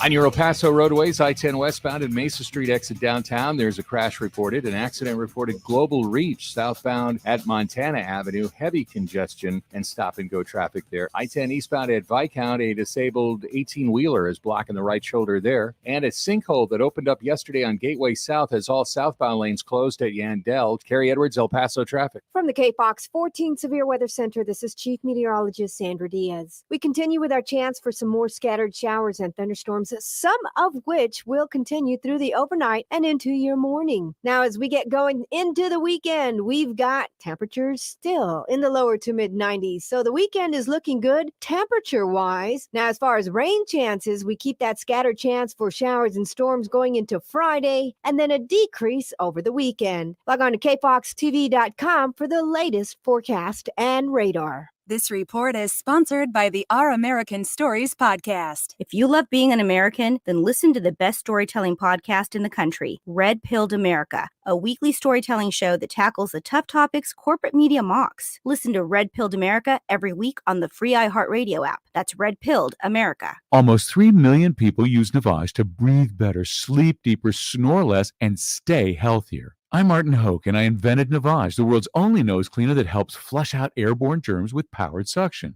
But what do doctors have to say about Navage? Here's Dr. Tonya Farmer, a board-certified ear, nose, and throat specialist. Most airborne allergens and viruses enter through your nose. When that happens, it can cause congestion and irritation, and that just makes you feel miserable. You can get a cold, you can get flu, sinus infections, or even worse. Flushing your nose with a saline solution is the most effective way to flush all of those dangerous threats out of your nose. So now when patients come in my office, I tell them I highly recommend that you use Navage on a daily basis for overall good health and wellness. And Navage is all natural and drug-free at Navage.com, Walmart, Walgreens, CVS, Rite Aid, Bed Bath, and Target. Navage, N-A-V-A-G-E. Clean nose, healthy life. Staples has what you need for school at prices that won't hold you back. Now, Crayola 10-count markers and 12-count colored pencils are just 99 cents each. And Staples 1-subject notebooks are just 35 cents each. In-store only. Offer ends 8/27, limit 30. Don't send your kids back to school. Send them forward at Staples. This report is sponsored by Staples Stores. Text and work. Text and pretend to work. Text and act surprised when someone calls you out for not working. Who, me? Text and whatever, just don't text and drive. Visit StopTextsStopWrecks.org. A message from NHTSA and the Ad Council. KTSM AM El Paso is News Radio 690, an iHeart radio station. News Radio 690 KTSM. Live from the KTSM AM 690 studios, it's Talk El Paso with Andrew J. Polk. To be a part of the show, call 915-544-KTSM or follow on Facebook at facebook.com/Talk El Paso. Now here's your host, Andrew J. Polk. Thank you all so very much for joining us here for Talk El Paso, airing live on News Radio 690 KTSM. I'm your host, Andrew J. Polk. Covering a lot of ground today. I guess that's to be expected from this week, but still focusing as much as possible anyway on those issues affecting us here in the Borderland, of which there are a number, including a chorus of 99 beers on the wall going on there. And a commentary about commenting on other people's skin color. I'll just say that's a fraught comment to begin with, or unusual. Anyway, more calls on the line here. That number to call, 915-544-5876, 544-KTSM. And, well, just a lot going. If you're not over on the social media, you're definitely missing out. But, of course, we bring you what we can on the air here. So, getting back to those phone lines right now, we do have Eric on the east side with us right now. Eric, thanks for joining us. Hello there. Yes, my name's Eric McNabb. I comment a lot on Facebook posts. I haven't yours yet, but I look forward to it. Okay, fair enough. Yeah, I wanted to point out, well, the first, 3 callers ago, someone mentioned that Donald Trump should have been subpoenaed, and so that he could offer, give them the documents. That's just absurd nonsense. Okay. I was listening to Sean Hannity, right before, and that's they're just repeating that without thinking critically. Trump regularly, destroys documents. Numerous credible sources know that. And with the January 6th hearings, they literally prove he tried to overthrow the democratically elected president of the United States. They prove that, but people refuse to watch and look at the evidence, because of right-wing propagandists like Sean Hannity. I know you're not one of those people. You're a standout on this radio station, but everyone before you is just trying to cover up Trump's crimes like they did the January 6th insurrection. And with that being said, Alex Jones, he was on his show during his court case, he tried to associate the judge that was ruling on his case or that was involved with the case with pedophiles, and by saying that, this judge worked with pedophiles in the past, and that was to pander to QAnon conspiracy theorists, to say that this is part of some plot of the pedophiles and stuff. And I find that pandering to these extremists very, very alarming. And I bring up that Alex Jones point because Sean Hannity repeated that same point in regards to Trump's case, the FBI raid that that the judge who signed the warrant was associated with Jeffrey Epstein. And he was pandering to those QAnon people and promoting that conspiracy theory that these pedophiles are trying to go after Trump, and that's what this raid is about. And not only Sean Hannity, but today I was alarmed, and I saw KFOX deleted this story from their Facebook page. The story's title was let's see here. It was the judge. Let's see. All right, got it right here. Judge who authorized FBI raid of Mar-a-Lago has ties to Jeffrey Epstein, reports say. That's the title of the article that's written by Sinclair Broadcasting Group that KFOX has to share. And KFOX, that's the title of the story. And the story isn't even about that. The story is about the raid, but it's titled to promote this, to make this FBI raid and their purposes connected to this pedophile ring. And I just find this madness. This is the stuff that radicalizes people. And not only that, it delegitimizes the FBI and our entire justice system.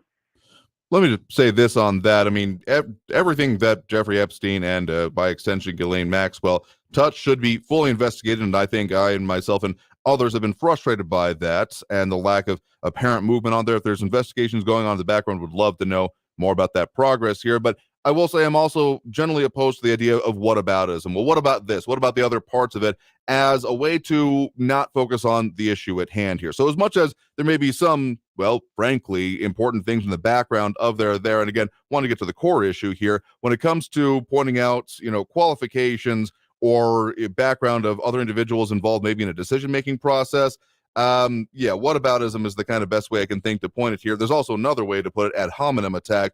Very notably, it's not going at kind of the core of the issue in some of those ways, but more at the circumstances around it and why the people doing it may be flawed, but not, again, really dealing with the issue at hand there. But also, just as a finer point to be made, I mean, if you thought that there were good outcomes from the January 6th committee hearings, you're of course entitled to your opinion on that, but the phrase you use there very specifically proved if you feel that it was you believed what they were talking about and that it was sufficient in your mind to have you to reach a conclusion, of course, again, entitled to that.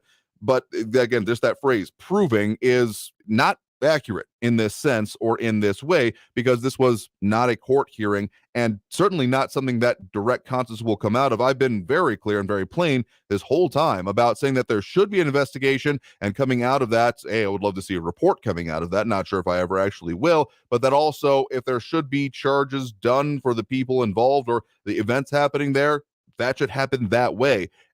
One of the biggest problems I've had with the January 6th committee hearings is that as much as there were a lot of tactical errors, I think, from both sides. I think primarily Republicans suffered from not having more direct input on the actual proceedings by the way they went about it. They tried to essentially raise question about it from the onset here, and I think that was effective in its own right, but it didn't have much effect on the actual progression of the hearings themselves. But calling it proven and saying that consequences will come directly from this, the only real outcome that could happen is that the findings, I mean, I know there's been some talk about things being then shared with the DOJ and maybe investigations going on that way, but that will be closer to the actual investigation I've been most interested in seeing about the progression of what happened January 6th and parts of that there.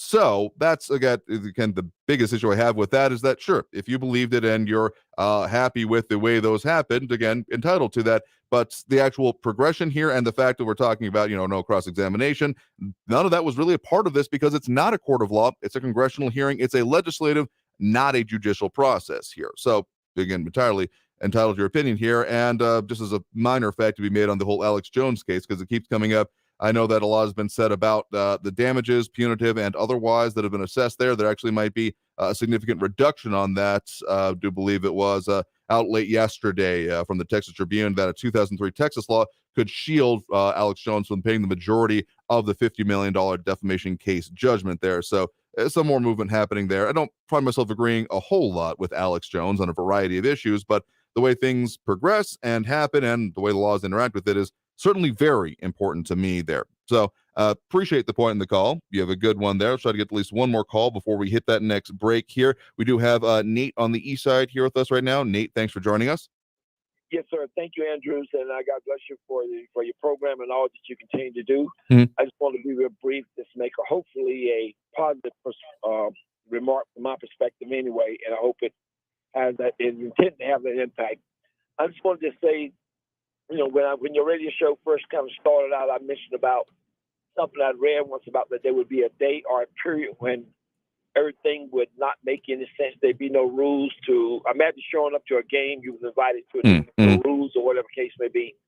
But my point is, it seems as if we're moving in that direction when there is no right and wrong. There's no left or right. There's no clear lines drawn. And I think that there's nothing. You can get the best car in the world. If those cylinders are not firing in some type of an order, or you can have any type of mechanism, computer, whatever, if everything not working in the cycle to work together, it will not work. And it looks as if that we're going into this era. I've seen today, you may have seen it where in the news, there was a young pitcher that threw a ball and hit the opponent team. Mm-hmm. And simply because the guy who threw the ball went up and sort of, hugged, I guess, the other guy that was on the other team, to let him know, hey, it's okay. People criticize that. When soldiers on the battlefield have to take lives and they have to still show mercy. So it's just such a thing like we are going into such a gray area. I'll leave it there. It's just my thoughts and feelings. I hope and pray that we do continue to have boundaries of some type, because truly that's the only way a cycle can work. But thank you. Yeah, sure thing. Thanks for the point in the call. Do appreciate it. Hope you have a good one there. All right. Thank you very much for that. I mean, I will say that people feeling passionate about things is certainly important, and something that I find myself oftentimes when we talk about some of these serious issues rising I'm in a position where I need to be able to talk about the thing. So try not to let it get the best of me for the most part. But there are things that I find myself having a very strong reaction to, being able to temper that and realize, okay, then coming out of that, because just being mad, being upset, being angry, I mean, they're powerful emotions, as we've talked about recently, but then what do you do with that? You just go in rage, pull up, a Hulk moment. The notable thing about the, of course, fictional character Hulk is that not a whole lot of building or constructive things come out of most of what happens there.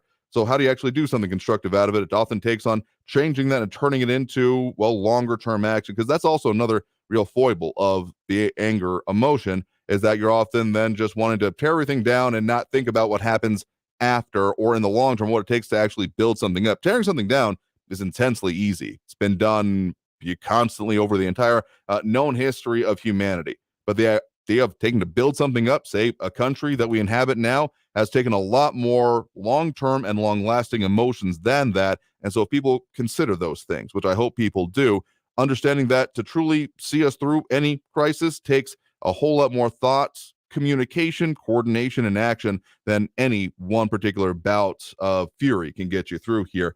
I know it's a little bit of a soap opera moment for me, but I think that making sure that we do keep this up here and keep this going is the most important thing, what I try to keep my eye on anyway. We got to take that next break right now. Coming out of this break, let's get to what we can on the line until we got coming up for you, and a whole lot more. So stay tuned. More Talk El Paso after this break here on News Radio 690 KTSM. Stay tuned. Traffic all day. News Radio 690. El Paso freeway's looking pretty good right now. Global Reach southbound at Montana, an accident reported there with heavy congestion. I-10 westbound from Schuster to Executive Center Boulevard, right lane closed for road construction. An accident Alabama Street southbound at McKelligan Canyon Road. And travel's restricted on Gateway South at Yandell. All lanes closed southbound from that sinkhole that opened up yesterday. Carrie Edwards, El Paso traffic. This report is sponsored by Red Pilled America. If you love being an American, then listen to the best storytelling podcast in the country, Red Pilled America, a weekly storytelling show that tackles the tough topics corporate media mocks. Listen to Red Pilled America every week on the free iHeartRadio app. That's Red Pilled America. Hi, I'm Scotty Clark from Scott Heating, Cooling, and Plumbing. Did you know that about 70% of the heat transfer in your average home is through the ceiling? What that means is no matter what type of air conditioning system you have, insulation will make your home more comfortable. Scott Heating, Cooling, and Plumbing has the ability to install closed cavity insulation, which can dramatically improve the performance of enclosed patios and converted garages. So call Scott Heating, Cooling, and Plumbing for a free estimate at 595-4529. For more than 20 years, the Window Depot has provided the best price and the biggest inventory on in-stock vinyl windows. And now the Window Depot is more than a window store, offering homeowners and contractors a one-stop warehouse full of interior and exterior doors, granite and quartz countertops, in-stock cabinetry, and flooring and tile to finish your project. Their team of professionals will help with everything from free kitchen design to custom orders from leading manufacturers like Milgard and Geldwin. Order online or find a location near you at thewindowdepot.com. Staples has everything for school at great prices. So this year you won't go back to school. You'll be ready to move forward and build that papier-mâché volcano. I am not cleaning this up. Ooh, yeah, I meant the kids. Staples will help them move forward. Right now, Crayola 10-count markers and 12-count colored pencils are just 99 cents each, and Staples 1-subject notebooks are only 35 cents. Everything on your list at amazing prices. Staples, we're not going back. We're going forward to school. Ends 8/27 in-store only, limit 30. Why choose proven quality sleep from Sleep Number? Because our Sleep Number 360 smart bed is really smart. It senses your movement and automatically adjusts to help keep you both comfortable. Plus, it's temperature balancing so you stay cool. It's even smart enough to know exactly how long, how well, and when you slept. Our smart sleepers get 28 minutes more restful sleep per night. Sleep Number takes care of the science. All you have to do is sleep. It's the biggest sale of the year where all smart beds are on sale. Save 50% on the Sleep Number 360 limited edition smart bed, only for limited time. To learn more, go to sleepnumber.com. My mom and dad are the best. Ever since they called the early childhood program, I'm doing so much better, and mom and dad don't worry or stress as much as they used to. They seem a bazillion times happier, and all services are free. Parenting isn't easy, so we signed up for the free early childhood program at the El Paso Center for Children. They taught us how to deal with COVID-19 stress and be better parents. Lots of other free services are available. Call 915-500-4105. That's 500-4105. M1EP.com. Superior multifamily property management services citywide. News Radio 690 KTSM El Paso. Live from the KTSM AM 690 studios, it's Talk El Paso with Andrew J. Polk. To be a part of the show, follow on Facebook at facebook.com/Talk El Paso. Now here's your host, Andrew J. Polk. Thank you all so very much for having joined us here for Talk El Paso, airing live on News Radio 690 KTSM. I just got to freely admit I've completely lost track of the comments here at this point. When you go fast and furious like this, you can always go back and review them for yourselves because these episodes, of course, stay up there. But also a lot of the comments coming in all over the place. So weighed in at your own entertainment risk or peril. Anyway, gotta tell you what we got coming up for you on the show here. Are going to be talking further about some of those local economic factors, talking with the professors Fullerton from UTEP, particularly as they are in the monitoring process of some of those economic situations, including with the border region modeling project, that ever so vexing question, recession, what might it mean here locally? We'll be delving into that tomorrow on the show here. But in the meantime, I think we have time for one more quick call here. We do have Tony on the west side here with us. Tony, thanks for joining us. Yeah, just real quick. I'm not going to repeat the things that have been said, okay? We know almost everything's been said, except to remember just three main points. You know that Hunter's laptop, you know the Epstein list in relation to Clinton, and you know the Hillary dismissal or destroyal of the classified evidence. That is beyond question. So the listeners need to remember why hasn't the FBI done anything on those people, and why are they persecuting Trump? That's all you need to know as to how unbalanced and dirty these people are, okay? Now, but here's my main point. On top of all that, there's something even worse that has not been said. The people who joined the Democratic Party, the Democrat, whatever you want to call it, not everyone, but there's a certain element that is attracted to that party that burns down cities when they don't get what they want. They pour gasoline down the back of a policeman when they don't get what they want. And you and I know that especially you leftists who are listening to me, if Trump had raided Hillary's house the way they did Trump, if they persecute or follow along with Hunter and all the things that I've said that should duly be done to the Democrats and the people who have been committing these other crimes that have not been called to question yet, you know, and you will see that these people that belong to the Democrat Party will burn down cities, they will kill people, And at the end of the day, the people who are most likely to come to your house and drag you out and murder you are people in the Democratic Party. And again, I know that I'm not broad brushing all the Democrats, but you, my friends, you are housing these people. You are housing these people who are so filled with hate. You can smell it a mile away when Frankie from Messia talks. He talks about a nutcase. All he has to he's the nutcase he's talking about. Well, tell you what, Tony, I'm going to say I don't appreciate lawlessness in any stripe, but we're going to have to leave it for today because we are out of time here for this show. So I want to thank everyone who did tune in, call in, comment, participate in the show today. Again, back at you tomorrow, 4 to 6 p.m. right here on News Radio 690 KTSM. And your host, Andrew J. Polk. Stay safe out there. Look twice for motorcycles when not on the road. And have a great evening, y'all. We'll see you tomorrow. Traffic all day. News Radio 690.